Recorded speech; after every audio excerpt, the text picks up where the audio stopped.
Alô, pessoal, bem-vindos todos aí à nossa aula sobre os símbolos de Natal. Convido aí a mergulharem comigo nessa jornada de entendimento cristão e também da cultura. Que nós possamos nos posicionar, possamos interpretar adequadamente e, por fim, não deixar de desfrutar, né, de comemorar e de celebrar, né, a vinda de Cristo, que é um dos acontecimentos mais importantes da história da humanidade. Vamos junto? Bom, a vinda de Cristo, é importante a gente saber e relembrar que ela foi prevista, né? Ela foi profetizada aí ao longo do Velho Testamento por diversos profetas, né? Então nós temos aí o fato dele ser da linhagem, né, claro, né, de Abraão como judeu, mas mais especificamente de Davi, da tribo de Judá, né? O fato de ter acontecido em Belém, o fato de nascer de uma virgem, né? Além de outros fatos, né, da vida de Jesus, que vão sendo consolidados ali como cumprimento de profecias do Velho Testamento, todas anunciadas muitos séculos antes da vinda real de Cristo, né? O fato dele entrar em um jumentinho, né, na cidade de Jerusalém, tudo isso vinha sendo anunciado antes. E nós temos nomes de profetas, né, do Antigo Testamento que podem ser citados aqui, os livros, né, que anunciaram, né, que profetizaram a vinda de Cristo, né, como Miqueias, Jeremias, Daniel, Zacarias, e claro, né, com um destaque, com uma profundidade maior, o livro de Isaías. Né? Então, lá no início do livro, né, naveguem comigo aqui, nós temos aí no capítulo 7, por isso o Senhor mesmo lhes dará um sinal. A virgem ficará grávida e dará à luz a um filho, e o chamará Emanuel. Né? Ainda lá no capítulo 9, né, porque um menino nos nasceu, um filho nos foi dado, e o governo está sobre os seus ombros. Ele será chamado Maravilhoso, Conselheiro, Deus Poderoso, Pai Eterno, Príncipe da Paz. Agora, lá no final do livro, né, vamos mergulhar juntos aqui. Ele cresceu diante dele como um broto tenro e como uma raiz saída de uma terra seca. Ele não tinha qualquer beleza ou majestade que nos atraísse, nada em sua aparência para que o desejássemos. Foi desprezado e rejeitado pelos homens, um homem de tristeza e familiarizado com o sofrimento. Como alguém de quem os homens escondem o rosto, foi desprezado, e nós não o tínhamos em estima. Certamente ele tomou sobre si as nossas enfermidades e sobre si levou as nossas doenças. Contudo, nós o consideramos castigado por Deus, por ele atingido e afligido. Mas ele foi traspassado por causa das nossas transgressões, foi esmagado por causa de nossas iniquidades.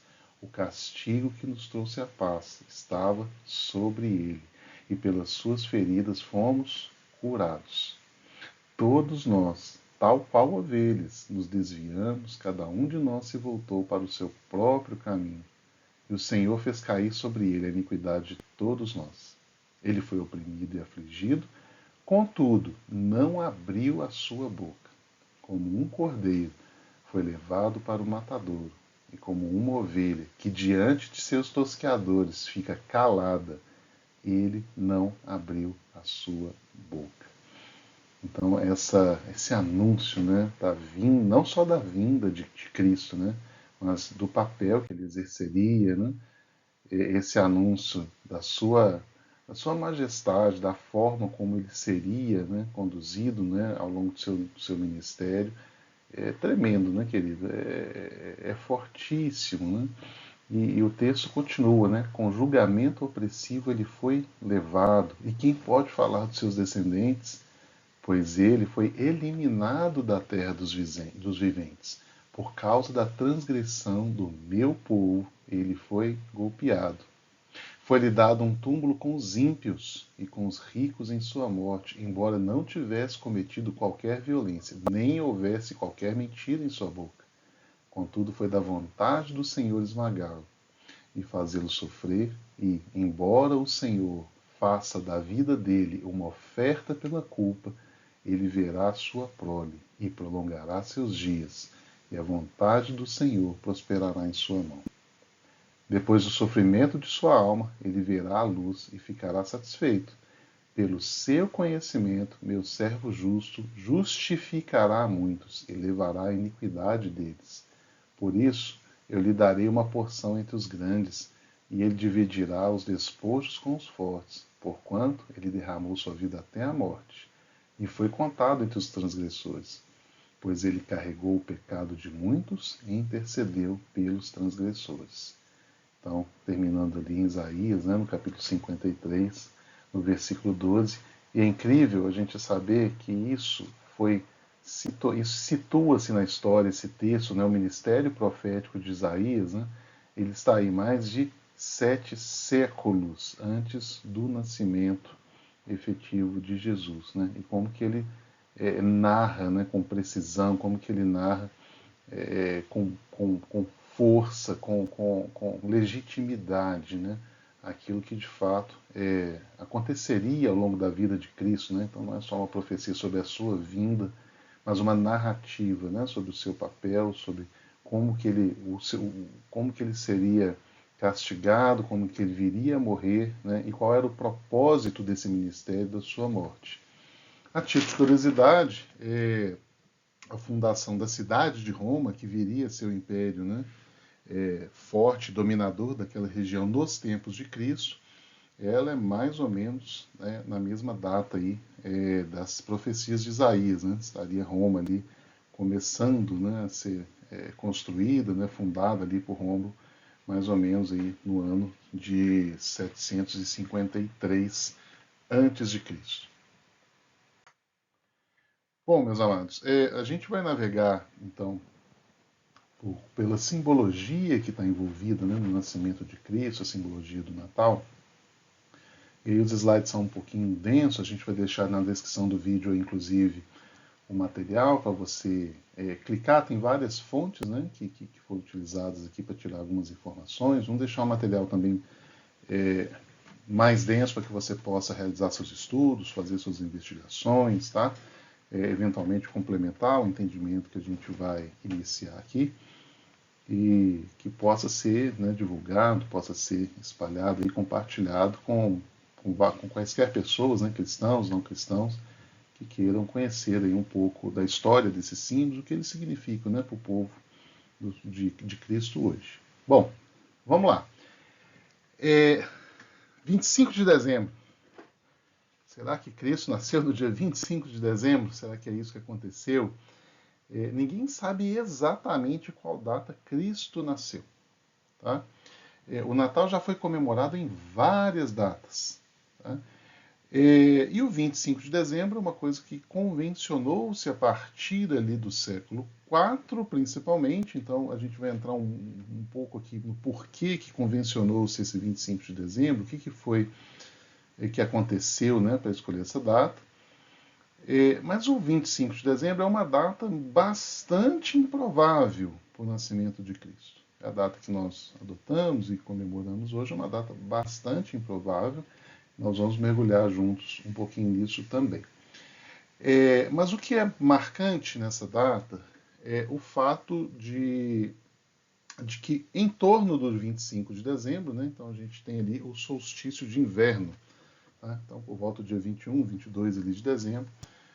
Hoje a gente conhece a data com um pouco mais de precisão, né? Mas na Roma Antiga, no 25 de dezembro, comemoravam o início do inverno. E por que o início do inverno tem uma comemoração? Né? Será que é algo para ser comemorado? Inclusive os calendários muito antigos, né? Hoje a gente usa um calendário de meses fixos, né? O inverno era uma coisa para ser jogada fora. Né? Assim, ninguém, nem sequer se contavam os meses do inverno. Tá? O inverno não era contado no calendário. Tá? Principalmente os países que têm os climas mais rigorosos, né, muito setentrionais, né, ou muito meridionais, mas a gente tem história dos países que são muito setentrionais, não se contava ali os meses do inverno.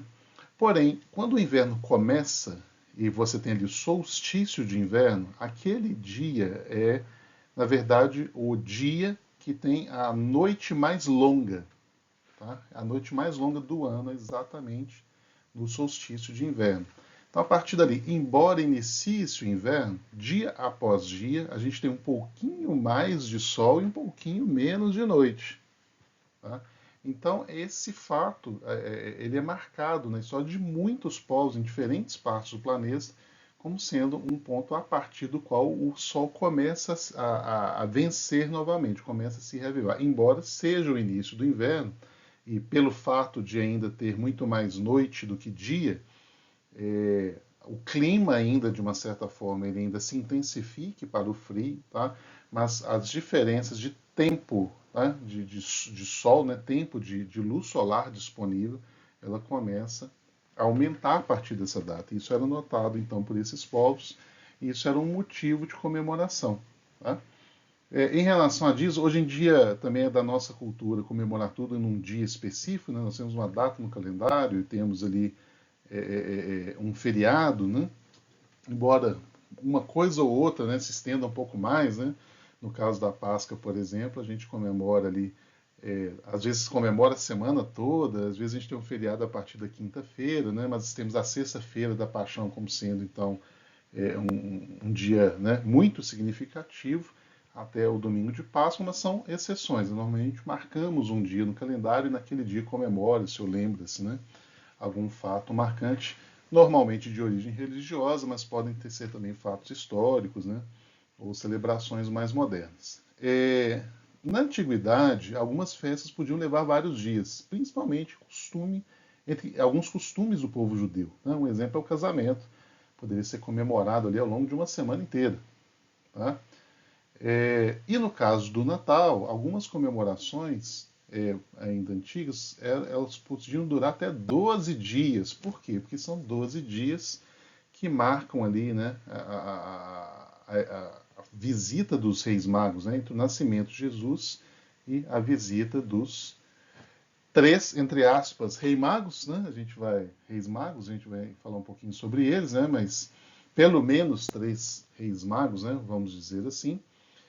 E que essa data é lembrada ainda hoje, né? Nós temos ali o dia 6 de janeiro como sendo o quê? O dia de Reis, seria então a lembrança do dia que os reis visitaram, né? Chegaram até Jesus ali bebê e o presentearam, e o adoraram e o presentearam. Então, gente, mergulha comigo aqui nessa narrativa, né? Vamos entender assim o significado cultural que nós estamos falando aqui. Roma, século II, dia 25 de dezembro. A população está em festa em homenagem ao nascimento daquele que veio para trazer benevolência, sabedoria e solidariedade aos homens. Cultos religiosos celebram o ícone nessa que é a data mais sagrada do ano. Enquanto isso, as famílias apreciam os presentes trocados dias antes e se recuperam de uma longa comilança. De que é que nós estamos falando aqui? De que festa é essa? Né? Nascimento do deus persa Mitra, que representa a luz e ao longo do século II tornou-se uma divindade respeitada pelos romanos. Então, olha só,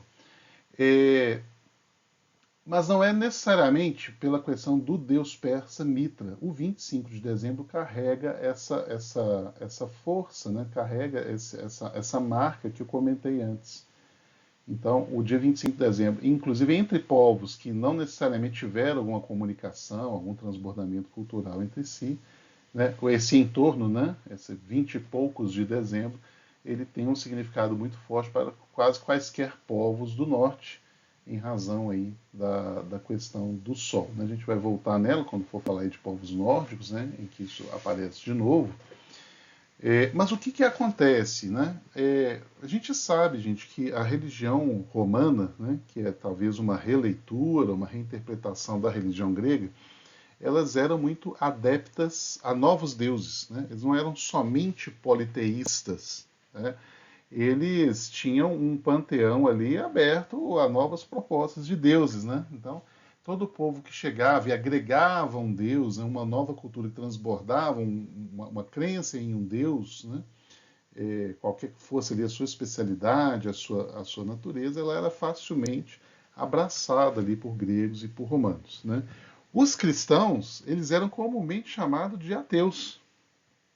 Puxa, mas como é que o cristão é ateu, né? Ateu, mas qual que era a razão? Porque o cristão ele negava a existência de todo aquele panteão, né? De toda aquela lista de deuses daquelas religiões pagãs, tá? Então eles eram considerados ateus por negar esses deuses e vistos como ameaça, porque ao negar esses deuses poderia então suscitar a ira, a vingança desses deuses, né? Então eles não poderiam ser tolerados. Então isso diz muito respeito à perseguição que os cristãos tiveram, né? Nesse início aí, né? Nessa caminhada inicial da igreja, né? Nos primeiros séculos. Os judeus sempre foram monoteístas, mas os judeus explicava-se, havia uma tolerância um pouco maior em razão da questão étnica e cultural, mas o cristão, imagina, um romano comum, de repente convertia-se a Cristo, tornava-se cristão, e aí ele passava a negar aqueles outros deuses, aquilo não era tolerado da mesma forma que o judaísmo, né? Então havia essa receptividade, né? Eles poderiam trazer Cristo, mas não negar os outros deuses, né? E como isso, obviamente, né? Não era a postura de um cristão autêntico, suscitava essa confusão, tá? Então, o deus persa Mitra, ele aparecia, né? Nesse momento aqui como sendo celebrado aí, né? No dia 25 de dezembro. O que vai acontecendo, gente, é o seguinte: na medida. Aí não é o caso a gente entrar em todos os detalhes dessa história, mas na medida em que o Império Romano, então, ele vai se tornando cristão, uma forma de apagando, né, esses traços culturais também é colocando, dando significados cristãos para eles. Não é a melhor explicação do mundo, porque isso dá uma ideia de triunfalismo, né? Assim, a perspectiva cristã triunfando e atropelando as outras culturas, não é bem assim que a coisa acontece, mas aqueles traços culturais acabam sendo ressignificados, tá? E nessa ressignificação eles vão adquirindo aí traços e sendo trocados, né?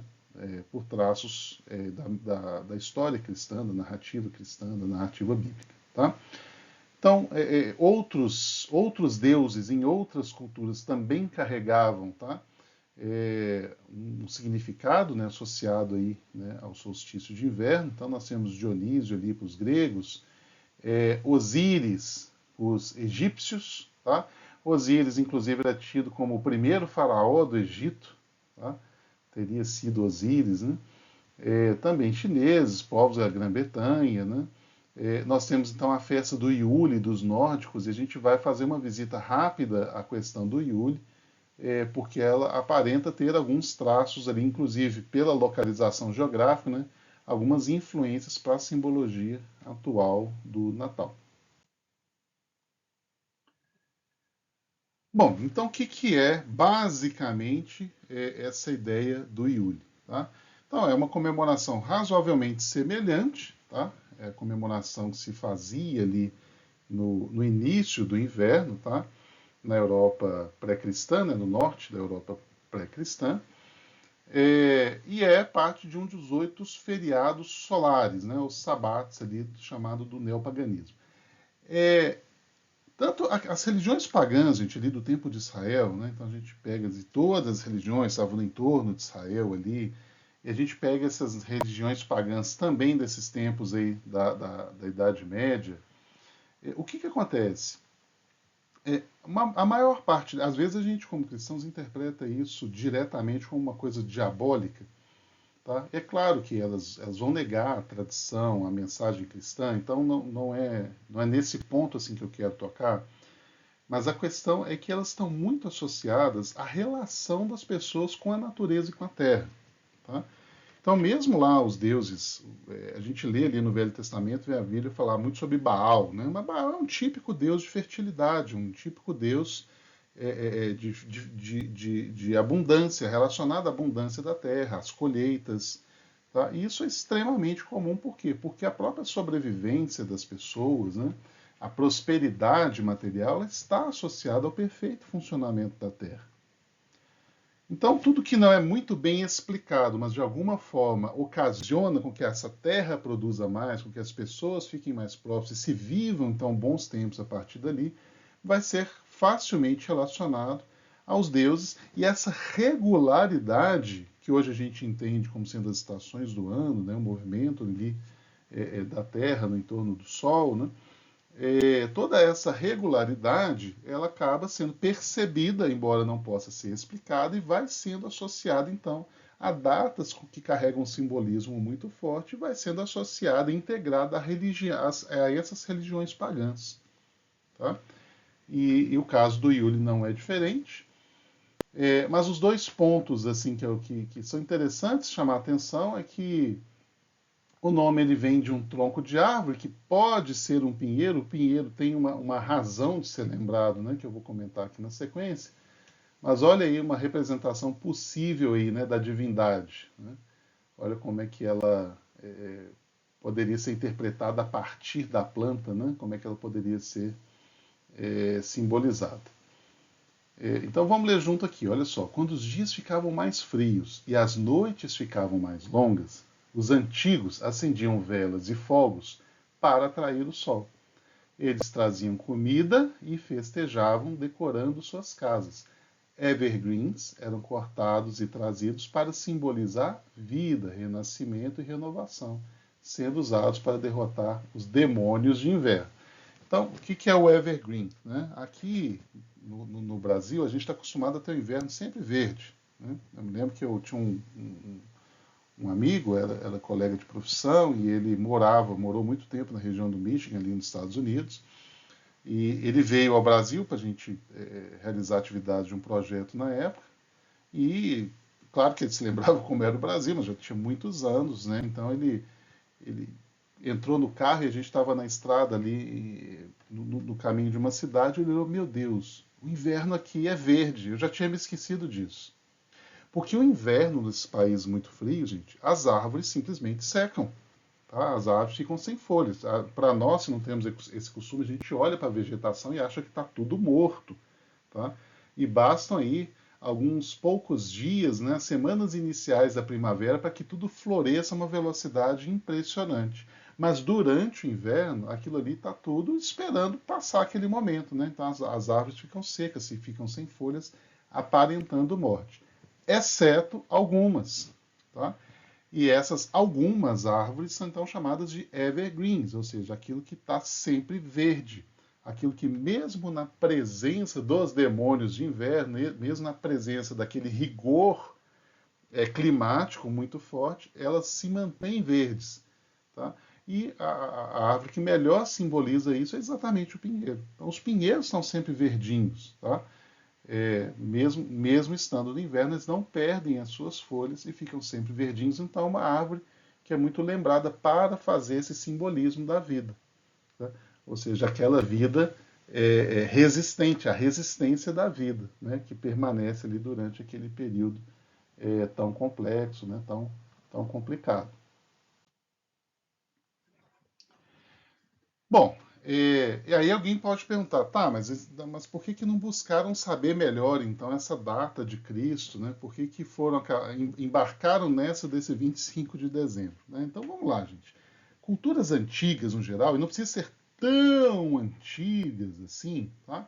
A gente voltar aí, talvez, 1 ou 2 séculos na nossa própria história, a gente vai achar traços muito semelhantes ao que eu vou dizer. É comum se comemorar aniversários de morte, não nascimento.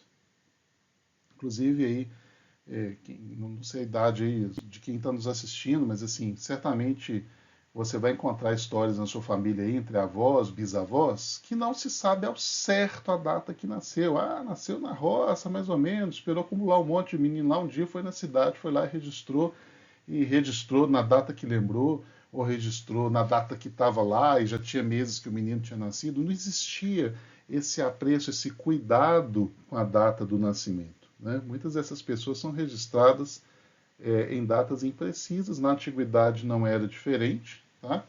Então, essas datas religiosas, elas estão muito associadas com o martírio. Então, a morte de Cristo, a Sexta-feira Santa, a Páscoa, elas sempre foram bastante lembradas, né? Porque, afinal de contas, a nossa salvação, né? A missão de Cristo é consolidada com a sua ressurreição, com a sua assunção aos céus, tá? E isso acontece com quaisquer personagens importantes, né? E, inclusive, né, tá em letras mais miúdas aqui, não ter descendência era um problema na Israel antiga, tá? Porque existia essa tradição, esse entendimento, tá? De que se você não deixa descendência, você também, o seu legado morre, a sua própria possibilidade de continuidade na história, ela morre contigo. Então havia, né, uma série de leis, uma série de costumes para gerar descendência, às vezes, daquele que não gerou, por exemplo. Nós tínhamos ali o resgatador, né, assim, vamos lembrar ali na história ali que está registrada de Ruth, né? Então, o que acontecia naquela época? O marido morre e não gera filhos, né? Alguém tem que chegar lá e gerar esses filhos para ele. Tá? Por quê? Porque a pessoa não pode não gerar uma descendência, aquilo era muito vergonhoso, e Cristo não gerou descendência. Né? Cristo tinha irmãos, mas não gerou descendência própria. Né? Então, a ideia era lembrar a morte, e a morte ainda carregava esse simbolismo. Tá? Depois, ainda em relação à data, tem algumas. Eu falo, puxa, por que não poderia ter sido 25 de dezembro? Né? É muito improvável. Por quê? Né? Vejam aqui o registro no livro de Lucas. Quando ele nasceu, havia naquela mesma comarca pastores que estavam no campo e guardavam, durante as vigílias da noite, o seu rebanho. Não dá para fazer isso no inverno. Tá? Provavelmente isso não acontecia no inverno. Né? A própria caminhada, né, gente, de José e Maria, vejam só, né, eles são de Nazaré, mas Jesus vai nascer em Belém. É uma caminhada, depois vocês podem visitar no mapa aí, é uma caminhada complicada para se fazer com uma mulher grávida, tá, na época do inverno daquela região. Tá? Então é muito improvável. E talvez um último ponto aqui é que Jesus nasce na festa dos tabernáculos, que tinha uma data razoavelmente precisa, era o final do 7º mês do calendário judaico. Então, provavelmente uma primeira quinzena de setembro. Tá? É mais ou menos por aí a data provável aí do nascimento de Cristo. Tá? Então, gente, por todas essas razões que a gente comentou aqui, até esse ponto aqui da nossa conversa, existiu ao longo da história cristã muita rejeição, não só a data do 25 de dezembro, mas por algumas razões complementares, a própria comemoração do Natal. Por quê? Porque a comemoração do Natal estaria carregada dessas influências, né, dessas tradições que orbitaram ali os povos cristãos no início da sua história. Né? Então a gente tem talvez esse exemplo mais extremo aqui, né, que na Inglaterra e Estados Unidos, cristãos puritanos chegaram a proibir, né, a comemoração do Natal, ou seja, comemorar o Natal seria, na visão deles, uma heresia por causa de todos esses, entre aspas, grandes problemas que ela traria consigo.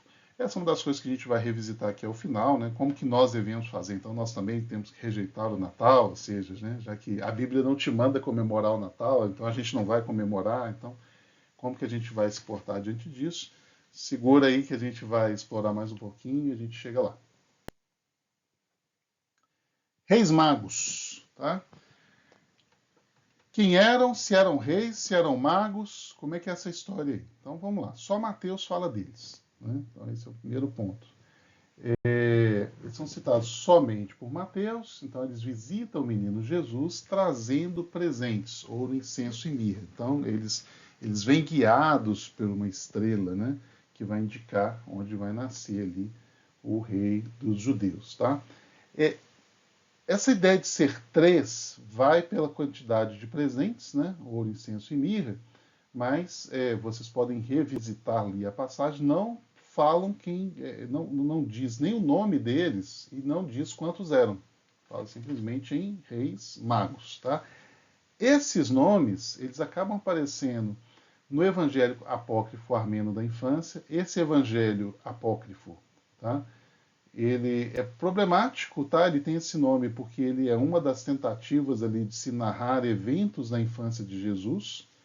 Então, se você quiser conhecer um pouco aí, você acha com facilidade na internet alguns trechos, algumas passagens, né? E um cristão minimamente estudioso aí, né, que esteja com sua leitura minimamente em dia da Bíblia e saiba ali mais sobre o perfil, né, sobre o caráter, sobre as atitudes de Cristo, vai achar essas passagens bem estranhas, tá? Eu não vou entrar nesses detalhes, mas há passagens bem estranhas, vocês podem entrar lá e ver os comentários sobre ela. Não é à toa que é um evangelho apócrifo, que inclusive passou por atualizações e complementações, então é um livro ali que se mexeu bastante, tá? Ele é atribuído a Tomé, mas não o Tomé ali que caminhou com Cristo, um Tomé conhecido, um filósofo judeu, né, da época, mas também não se sabe ao certo, né, essa autoria aí de quem que é. Mas vamos entender, pelo menos assim, baseado aqui na passagem de Mateus, vamos entender o que a palavra nos diz sobre eles. Tá? Eles são chamados de magos. Tá? Então, na nossa cultura hoje, esse nome só é meio esquisito, né? Mas que ideia é essa? De que mago é esse que vai visitar Jesus? Tá? Esse nome não era associado a questões de magia, como a gente fica pensando hoje. Mas eles eram que eram mágicos, né? Mexiam com o quê? Que dessa de que magia é essa? Eles não mexiam com nada disso. Esse nome, principalmente entre os persas, tá? Ele estava associado a pessoas de sabedoria, pessoas estudiosas, pessoas que buscavam sabedoria. Tá? Então, talvez entre os judeus eles seriam escribas ou filósofos, se fossem gregos, né? Ou sábios, se fossem latinos. Tá? Ninguém sabe assim, eles eram reis de onde, né? Então, provavelmente a palavra reis aqui também não está carregando consigo nenhum significado de autoridade sobre regiões ou sobre povos, tá? Então, e não sabe com exatidão também de onde que eles vêm, né? Então, tem várias perguntas a respeito dos reis magos. O que a palavra nos traz, né? Nos traz alguns aspectos bastante importantes sobre eles. Primeiro, em relação aos presentes, né? O ouro ali representando a regalidade, né? Jesus é rei, né? O incenso a divindade e a mirra o sofrimento, tá? Não trocaram presentes, eles presentearam Cristo, tá? Então, essa ideia das trocas de presentes representando os reis magos é uma adaptação cultural. Às vezes não ficam trocando presentes com as pessoas. Eles presenteiam Cristo porque eles têm o claro entendimento de que eles estão diante de um rei. E na antiguidade, você entra na presença do rei presenteando, tá? Você entra na presença do rei oferecendo algo.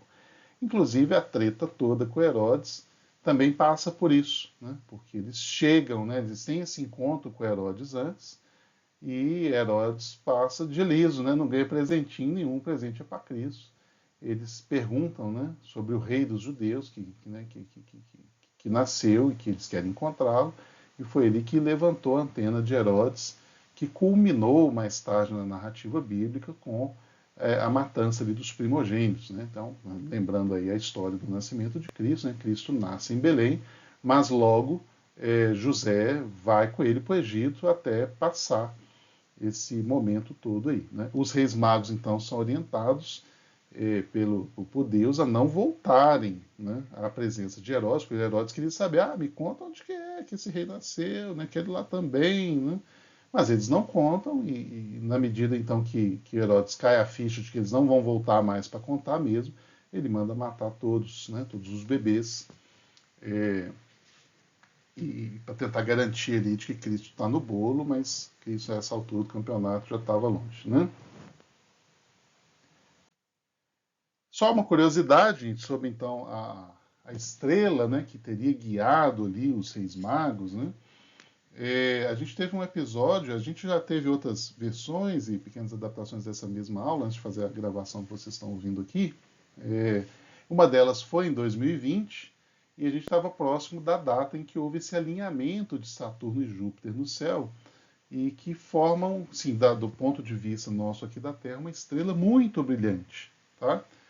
Então, isso acontece em intervalos de tempo muito longos. Tá? A última vez que tinha acontecido teria sido aí em 1226. Tá? Mas quem sabe, né? Assim, não existe nenhuma afirmação, mas o cálculo ali da frequência desse evento remonta então à possibilidade que ele tenha acontecido mais ou menos à época do nascimento de Cristo. Né? E aí alguns vão dizer, puxa, mas não foi um milagre do Senhor? Né?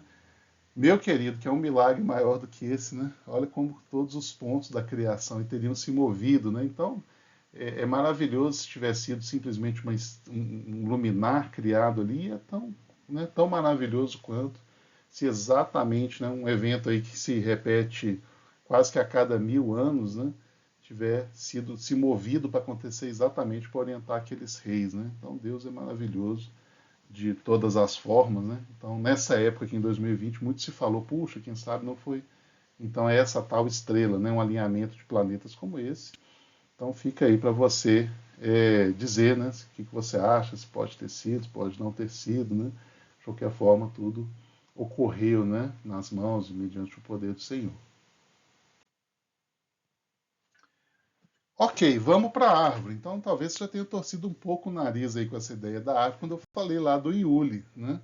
E da ideia das evergreens. Eu falei, caramba, né? Mas de onde que veio então a ideia da árvore de Natal? Será que vem só de lá?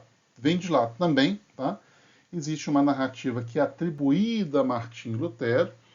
Ela é um pouco romântica, né? Então acompanhe comigo aí, né? Certa noite, enquanto caminhava pela floresta, Lutero ficou impressionado com a beleza dos pinheiros cobertos de neve. As estrelas do céu ajudaram a compor a imagem que Lutero reproduziu com galhos de árvore em sua casa. Além das estrelas, algodão e outros enfeites, ele utilizou velas acesas para mostrar aos seus familiares a bela cena que havia presenciado na floresta. Então, queridos, assim, se foi Martim Lutero ou se colocar essa história de Martim Lutero para apagar, né, essa ideia do Iule, né, que já utilizava esses elementos, né, a questão é que a árvore, ela muitas vezes é associável, então, a símbolos pagãos. Por quê? Porque a árvore é uma representação de vida na cultura de vários povos. Tá? É quase inevitável associar a árvore, então, à presença de vida, à ideia geral de natureza, de fertilidade, de alimento, né? É, então, ou seja, a gente atribui a Lutero, atribui ali aos povos, muito provavelmente foi uma mistura de tudo isso, né? Nós temos um lembrete aqui que os presépios, né, seriam atribuídos ali então a Francisco de Assis, tá?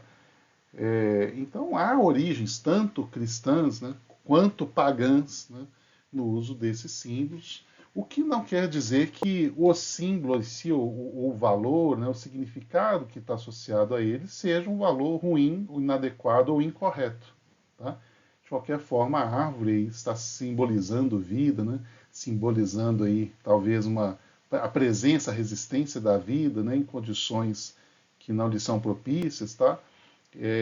Não deixa de expressar também uma verdade, né, sobre a natureza, sobre o mundo, sobre talvez o que Cristo representa, né, nesse mundo, né, quando ele fala eu sou a luz do mundo, né, é a luz porque é a luz em meio às trevas, né, então não necessariamente o fato de não ter vindo, né, os aspectos que não vieram ali da tradição cristã, eles representam enganos acerca da verdade, da natureza ou também de aspectos do caráter de Deus.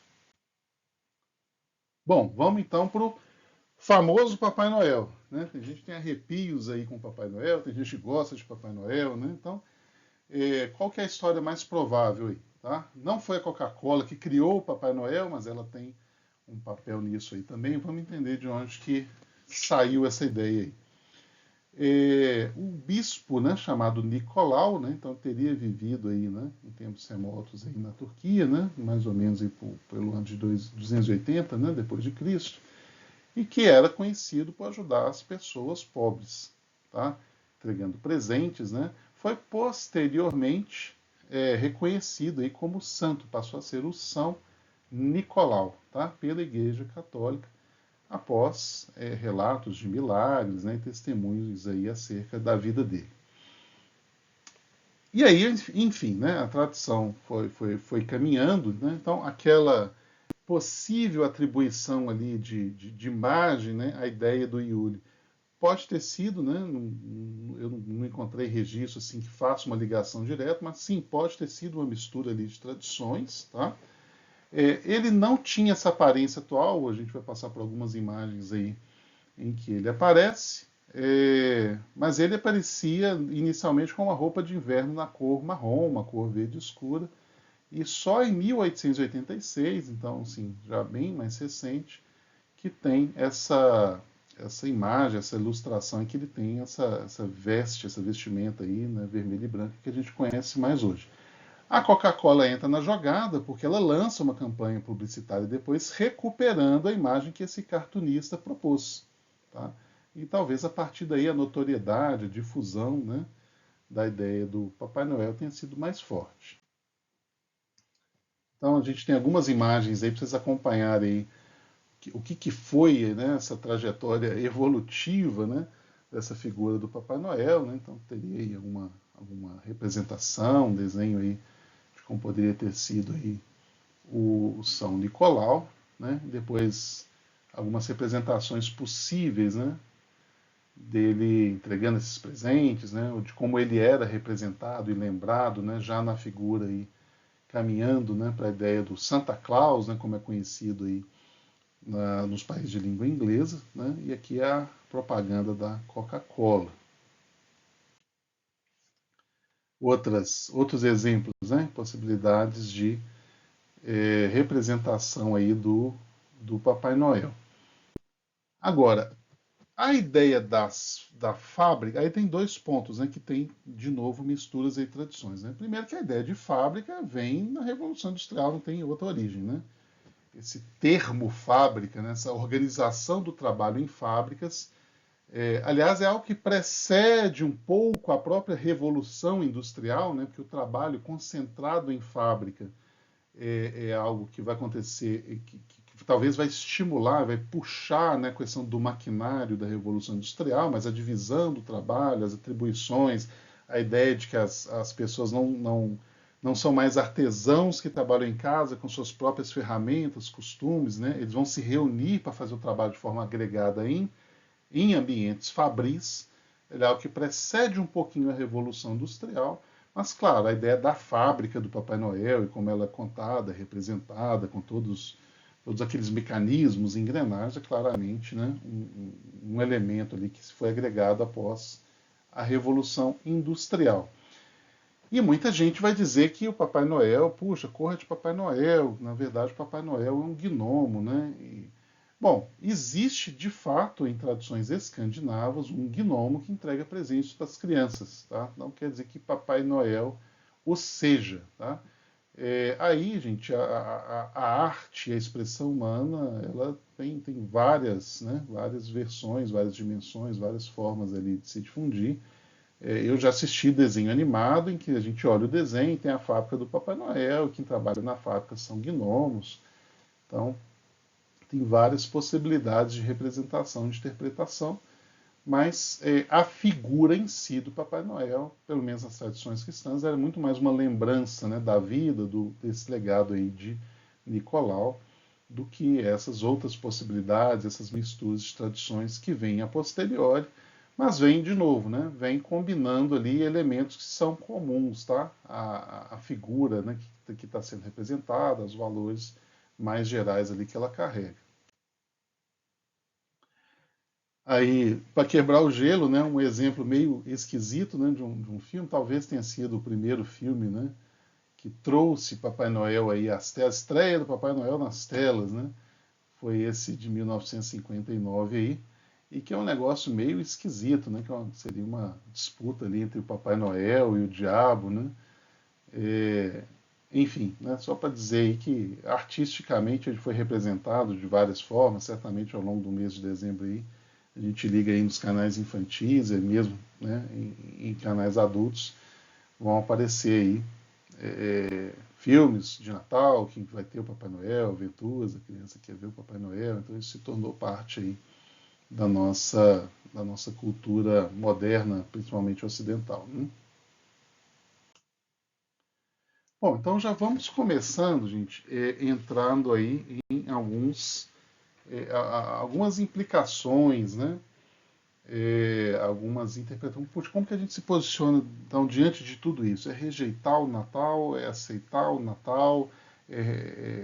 Que símbolos a gente se apropria, não apropria? Né? O cristão ali na sua tentativa de zelo, né? de cuidado com a palavra, com seus costumes, às vezes fica um pouco perdido mesmo, né? Às vezes fica buscando orientação, tá? Gente, em relação, primeiro, né, o que é mais precioso para nós, tá? Que é quem é Cristo, o que significa a vinda de Cristo e a historicidade de Cristo, né? Coisas.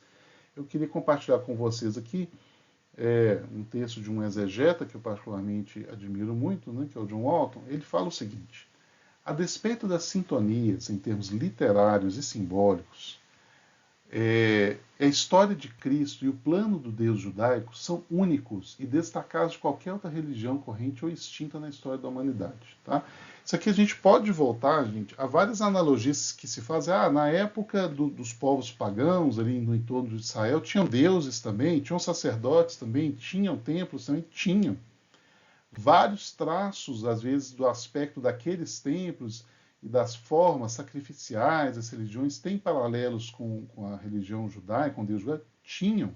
Tá? Mas a relação do homem com Deus, a história do Deus judaico como criador de todas as coisas, com aquele que é irrepresentável, né? Por meio de qualquer tipo de imagem, que não pode carregar. A imagem dele somos nós é que somos a extensão ali do domínio, né? A representação, a legitimidade, a expressão do domínio dele sobre a terra, fomos feitos à imagem dele. Né?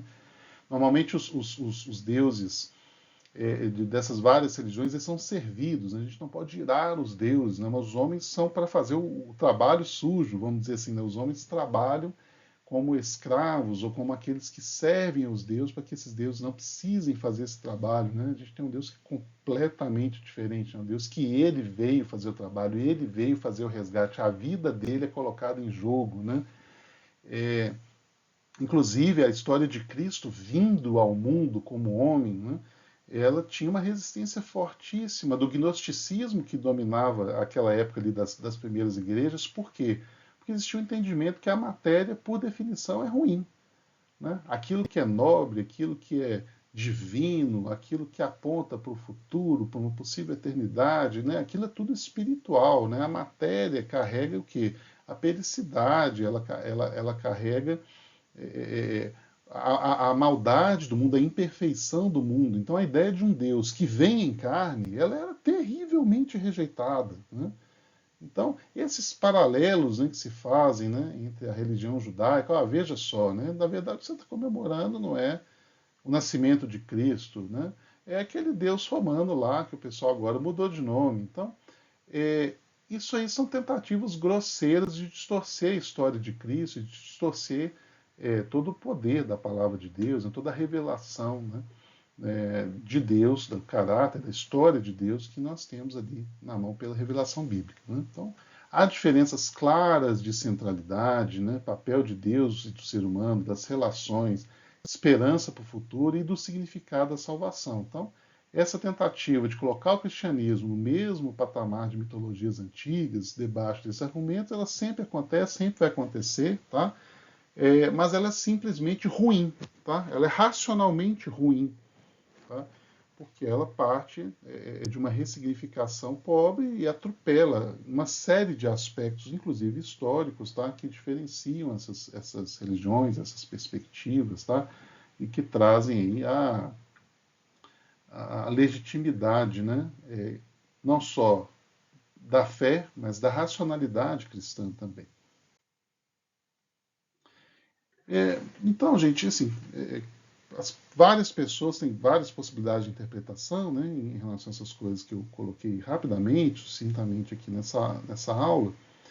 E é claro, né, todos nós temos aí a liberdade de nos portar, né, diante dessas possibilidades e às vezes rejeitar algum símbolo, rejeitar algum costume, principalmente que são também as nossas histórias, né, que estão envolvidas, né, algum tipo de contato particular que alguém teve, né, com algum símbolo desse, ou com algum costume como esse, que às vezes possa fazer, né, com que essa pessoa rejeite e prefira, né, não aderir. Então, não existe normatividade nenhuma nisso, ninguém é obrigado a fazer, nem desobrigado a fazer. Tá? Então, eu vou colocar aqui só alguns aspectos, alguns cuidados, né, para a gente não cair em algumas armadilhas legalistas. Tá? Primeiro, gente, essa ideia de que ordenações, normativas e bases da fé vêm da Escritura. Isso. Tá? Cultura e tradição se desenvolve com a sociedade. Tá? Essa ideia de que a gente quer tirar a tradição também da Escritura, ela é muito perigosa. Tá? Senão a gente entrega tudo ao paganismo. Hoje, tudo que é festa brasileira, por exemplo, tudo que é cultura brasileira, ela é resultado da mistura de interpretação de vários povos, várias culturas, vários momentos da história. Então, é extremamente difícil a gente atribuir toda e qualquer expressão humana de tradição e de arte como algo que, se não está em registro, não tem um respaldo bíblico claro, a gente atribuir isso a algo que é pagão ou algo que é impróprio. Tá? A gente vai estar congelando ali a cultura. Né? A gente vai começando a viver uma situação que é de encurralamento. Tá? A gente começa a se privar de qualquer tipo de construção cultural. Tá? A gente pode lembrar, por exemplo, o Dia de Ação de Graças. Ele é uma construção cultural posterior. Tá? Está relacionado a uma situação de fartura, de colheita que vai acontecer, ou seja, muitos séculos depois da história estar em registro bíblico. E aí? Ela é pagã? Ela não está lá? Ela não tem respaldo? Né? Então, essa ideia de congelamento da tradição, ou de talvez de uma demonização, ou de uma depreciação a tudo que se encontra somente como tradição, ela é um pouco perigosa. Ela desconstrói, inclusive, a própria ideia do ser humano. O ser humano teria sido criado também para criar cultura, tá? Para se desenvolver culturalmente. Né? É claro que a gente não vai tirar doutrina de tradição. Isso é um outro erro. A gente não extrai doutrina, né, de tradição. Né? As nossas normativas, que são as bases, elas vêm sola escritura. Não é isso? Mas a construção, né, da tradição, a construção dos costumes, ela é algo que é inerente ao ser humano, né, e é inerente ao ser humano como indivíduo e também como sociedade. Agora, por outro lado, as pessoas se fascinam muito com tudo que questiona o cristianismo. Né? A gente vive tempos hoje em tudo que é um símbolo, tudo que é um valor, tudo que é uma construção, uma proposta cristã. Há muito fascínio em quaisquer argumento que a derrubem, que a desconstruam, que as enfrente. Né? A gente poderia passear aqui por várias afirmações, é o nosso desafio como os cristãos hoje. Né? Mas, por exemplo, eu falei aqui sobre um evangelho apócrifo, né? Puxa, como as pessoas são fascinadas. Não, quem sabe não é ali que está a grande verdade, né? Que vocês ocultaram durante anos. Então, gente, assim, com muito carinho, tá? Com muito cuidado. Quem tem esse fascínio todo, sabe que eu recomendo que leia, que conheça a história, mas conheça primeiro a história da formação do cânone bíblico. Ela é maravilhosa. Tem livros fantásticos de autores brasileiros, tá? Que percorrem essa história, que explicam por que o que está lá, por que o que não está, não está. Tá? E em que, em poucas palavras, né, os livros que são hoje parte, né, da nossa Bíblia Sagrada, eles não foram simplesmente definidos em concílios formais, né, com políticos da instituição religiosa. Né? Aqueles livros já eram reconhecidos como palavra de Deus por várias das igrejas primitivas. Tá? Eles já era reconhecido que a palavra de Deus estava, o Espírito já atuava naquelas igrejas por meio desses livros, eles foram simplesmente reconhecidos e formalizados dessa maneira. Então a história é maravilhosa. Eu recomendo que você mergulhe, tá? Muitas vezes as pessoas, não faça essa pergunta, ela é perigosa. Faça a pergunta, faça, mergulhe, vá conhecer de perto, tá? Eu me lembro quando teve a época aí do Código da Vinci, né? Puxa, como as pessoas ficaram fascinadas em conhecer aquilo. Olha só, vamos conhecer a verdade, que é a verdade de verdade, que ficou oculta durante muitos anos, agora ela virá à tona. Pode ir lá ver, querido. O poder de Deus, Deus não tem medo de ninguém, tá? A verdade não tem medo de ninguém. A verdade, ela sempre prosperará. Tá? Então,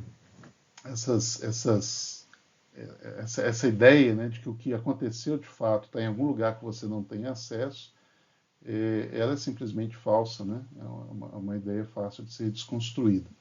E a gente também tem que ter um cuidado para não entregar tudo para o diabo, né? Parece que o diabo é mais criador do que Deus, né? Fala, não, mas a construção cultural não é de Deus, a música não é de Deus. O que é de Deus é estritamente o que está descrito ali na Bíblia. Cuidado com às vezes uma boa intenção de ter um grande zelo, a gente pode incorrer ali em tirar do domínio de Deus aquilo que é domínio dele. Cada milímetro quadrado do universo inteiro pertence a Jesus Cristo. Tá? Toda música, por exemplo, esse estilo é de Deus, esse estilo, né, de gente, toda música é de Deus. Deus é o criador da música. Né? Se o homem faz bom uso dela ou não faz, tá? Aí é uma responsabilidade, né, que lhe é atribuída, né? Lhe será cobrado sobre isso. Tá? Mas Deus inventou o samba, Deus inventou o rock, Deus inventou a música clássica. Todas essas coisas lhe pertencem, a natureza é de Deus. Tá? Se a gente pega o arco-íris, faz um símbolo, usa ele com uma determinada carga simbólica ou com outra, gente, o arco-íris é do Senhor. A música é do Senhor, as evergreens são do Senhor. Tá? Então, não vamos tirar, não vamos nos encurralar, né, numa prisão cultural, né, ou tentar extrair, ou de santificar, ou de reconhecer como legítima culturas que também estão expressas na Bíblia, porque não é para copiarmos as culturas que as palavras estão lá, mas sim para entendermos qual é a palavra, as doutrinas, os ensinamentos do Senhor. Tá? Então, precisamos ser cuidadosos teologicamente aí. Inclusive, eu sou admirador aí, né, dos ensinamentos de John Wesley, e ele já reconhece isso, né, assim, a interpretação bíblica, ela precisa vir da razão, mas também da experiência, do reconhecimento da tradição e da revelação pela criação, né? Deus também se revela em parte, não integralmente, mas se revela em parte por meio da sua obra criada. Então, tudo que foi criado pelo Senhor carrega ali traços do seu Criador, traços do artista, do arquiteto, do engenheiro, que é o nosso Deus, e que deixa aspectos do seu caráter, aspectos da sua natureza em tudo que ele criou. Tá? Então, são ali os nossos perspectivos, os nossos instrumentos para fazer uma interpretação mais rica, mais adequada, né, da palavra que nos é revelada. Deus se comunica nas nossas línguas, né? Deus fala na língua dos homens, não é isso?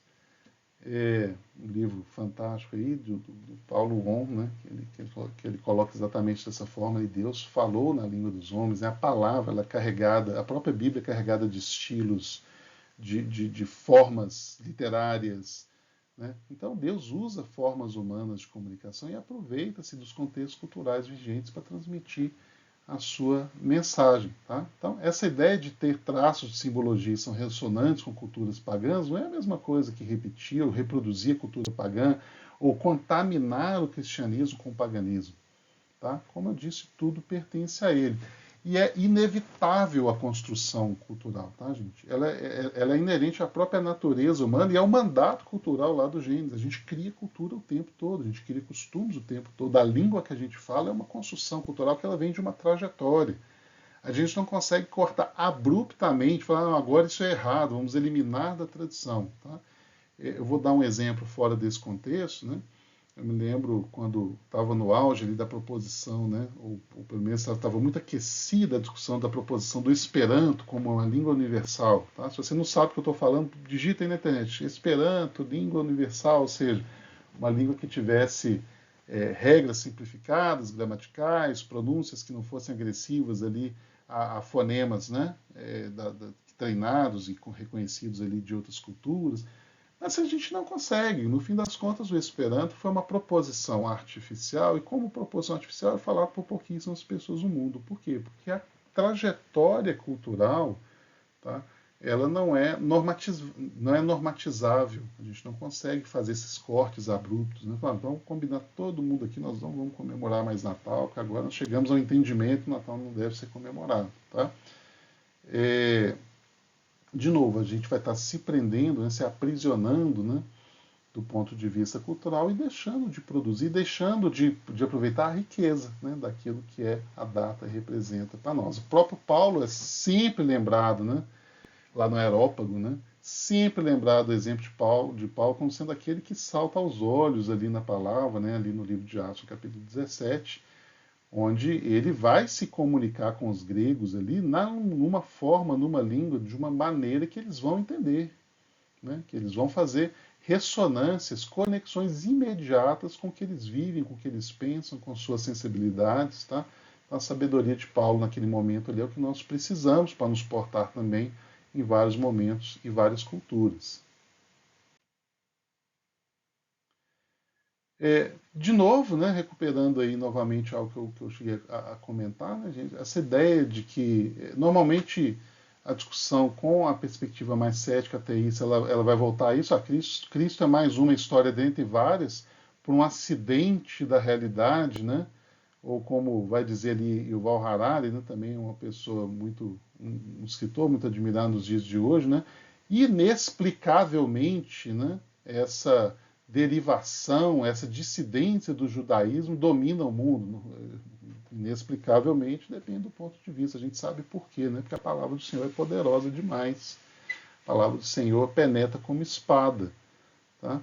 Então, o que acontece? Essa ideia de assemelhar a história de Cristo a outras divindades, uma reinterpretação, porque tem esses traços culturais comuns, ou tem às vezes essas misturas de tradições, né? Ela é bastante grosseira, né? Bastante grosseira, né? Reduzindo ali, né, a história de Cristo a simplesmente uma reinterpretação, uma recontagem de uma história que já existisse antes. Ah, mas veja só, aquele ali também veio da Virgem, da tradição, né, daqueles outros povos ali. E eu convido vocês a pensarem nisso como aquele livrinho do Onde está o Wally, né? Where is Wally? Né? O que acontece? Né? Para quem já brincou desse livro, você tem ali uma página, né? Onde tem uma cena muito complexa, com muitas pessoas, muita coisa acontecendo, e o Wally, que é aquele rapazinho lá da camisa listrada de vermelho e branco, normalmente ele está com um gorrinho, ele está misturado ali, a gente tem que achar, né? E às vezes me parece, gente, que essa tradição moderna e pós-moderna que a gente vive hoje é isso que quer colocar. Olha, a verdade de Deus, a verdade de Cristo, ela está introjetada no mundo. E ninguém pode apagar essa verdade, ninguém pode negar essa verdade. Então, já que não dá para negar a verdade, vamos colocar um monte de coisa no entorno para confundir as pessoas, tá? Para te confundir, para você ter dificuldade de achar, ou você às vezes achar que aquela verdade está no mesmo patamar de outras possibilidades de verdade. Jesus diz: eu sou o caminho, a verdade, a vida. Toda e qualquer expressão de verdade, meu querido, é uma expressão do caráter de Deus, de qualquer povo que ela venha, em qualquer momento da história, em qualquer situação, realidade. Se aquilo é verdadeiro, é uma expressão do caráter, da presença de Deus, porque a verdade é uma pessoa, é Cristo. Tá? E essa verdade não será, não pode, não será apagada, tá? E ela, né, elevará a sua expressão e a sua voz no dia que nós esperamos. Queridos, é isso. Eu queria desejar a todos aí um Feliz Natal, independente se está vendo esse vídeo aqui na época de Natal, não tá? Que seu próximo Natal seja um Natal feliz. Eu te convido a comemorar o Natal, te convido a amar o Natal. Tá? A vinda de Cristo, né, foi o maior presente que a humanidade poderia imaginar. Né? É a nossa única esperança, né, de sermos resgatados, a nossa esperança salvífica, né, de vivermos um mundo que é um mundo de justiça, um mundo que é um mundo de amor, um mundo que é um mundo de eternidade, um mundo que é inabalável. Né? Toda essa esperança vem de Cristo. Né? Cristo estava ali no momento da criação. Né? Ele viu o homem cair, ele falou, eu vou. E ele veio. Nós podemos crer nisso e firmar os nossos passos, acender as nossas esperanças e lembrar disso nessa data que é tão especial para a gente. Você pode montar árvore na sua casa, você pode decidir não montar árvore na sua casa, mas ame o Natal, ame a Cristo, né? Divulgue essa história, compartilhe essa história, tá? Porque ela é muito preciosa para nós. Queridos, é isso. Espero que você tenha gostado. Pode comentar aí nos campos de comentários. Pode me procurar se você estiver próximo à nossa comunidade. Se você não tiver, Fico à disposição aí nos canais de comunicação. Feliz Natal a todos.